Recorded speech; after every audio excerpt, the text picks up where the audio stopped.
So if you have someone who has it like kind of narrowed down and they look, because there's also people who might like listen to this podcast. My listenership, I would say, is a lot of like gen pop, as you'd say in the industry, Awesome. right? Like a lot of Yeah. people who are not necessarily like into strength training, right? And like, so they're like strength coach. Well, what the hell is that? Like, maybe could you describe a little bit of the differences between, you were saying, like between like a strength Oh, coach versus sure. like a personal trainer versus like, yeah. Yeah. Strength coaches really have learned how to use the barbell as their main tool to make someone stronger and work towards body composition changes. And that's their main device, I'll say. Whereas if you go to a gym with a bunch of machines, you might end up working with a trainer who's going to use a wide variety of things to achieve some sort of either stimulus and effect in the moment or towards a stimulus and change in a longer term. Versus, so what I would mean by that is like, are you going to work with someone who's going to make you do like 3 sets of 20 on the leg extension so that your legs feel tired? Or are you going to work with someone who's going to make you do, 3 sets of 5 barbell squats so that you're providing a more significant stimulus in terms of how much you were able to load your skeleton and see progression over a week or over really more of like a month, 3 months versus then just how you feel in the moment. So strength coaches are our main output that we're looking for is how much more weight you're able to move over a certain amount of time. And the best way to do that, in our opinion, tends to come down to things that utilize the barbell, because we can load it in, we can make 50-pound jumps or we can make 0.5-pound jumps. We can, I'm sorry, are your listeners more kilo oriented or is it pounds? So in Canada, we use both pounds and kilos, but it's funny, at the gym, the weights are mostly in pounds. But if you're Okay. talking about something that's very heavy, like a car, it's in kilos. Oh, But if you're talking interesting. about short distance, it's in like feet and inches. But if you're talking about long distance, like a drive, it's in kilometers. But Wow. if you're talking about Man, temperature make up your mind, outside, Canada. if you're talking about temperature outside, it's in Celsius. But if you're talking about temperature on the oven or on your indoor thermostat, it's in Fahrenheit. Well, the thermostat's sometimes Fahrenheit, sometimes Celsius. I don't fucking know. I wasn't born in Wow. I Canada. thought we were messed up here using pounds and inches, but dang. It's because Canada just wants to satisfy everyone. They're like, we'll That's use what a it little bit of sounds like. metric, a little bit of, regular imperial, whatever. Wow. Way to sum up Canada right there. That's amazing.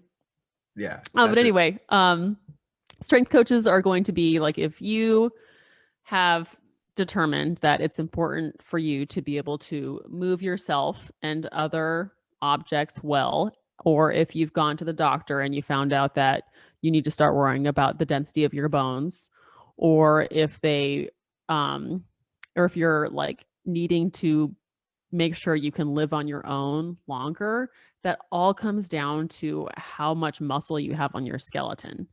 Like anytime we move ourselves and we move, an external object, it could be a chair, it could be a kid, it could be a weight, it could be, a dumbbell, that has to do with the strength of your muscles. That's what it all comes down to. And so if you've learned or decided that it's important to you to be able to do that as you age, especially, then you would look for a strength coach, because they're going to really be keen on, okay, like what can I do to make this person have more muscle and be able to utilize that muscle better. But Sims, like, why wouldn't, like, isn't that like gonna hurt you're gonna hurt yourself, you're gonna hurt your back? That sounds scary. Like, why would I do that? Well, it's possible that you could hurt yourself doing anything, but if you if you work with a coach who has a lot more experience working with someone or working around the barbell, I think, who has worked with the barbell for at least 6 months to a year, then they've had the chance to learn proper movement patterns, because you can definitely move a barbell from A to B in a lot of ways.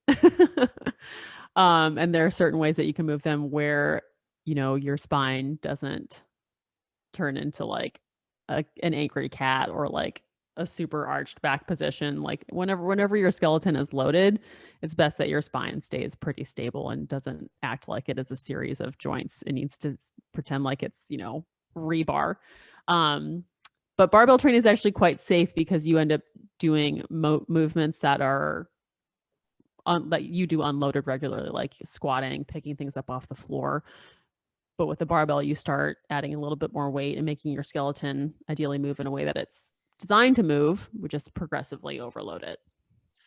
Awesome. And now, would you say if you decide to like jump into the realm of strength coach, would you say it, instead of like, if you could just convince someone to look for a strength coach instead of like a personal trainer, would you say that they're more likely to find a coach that's actually pretty good?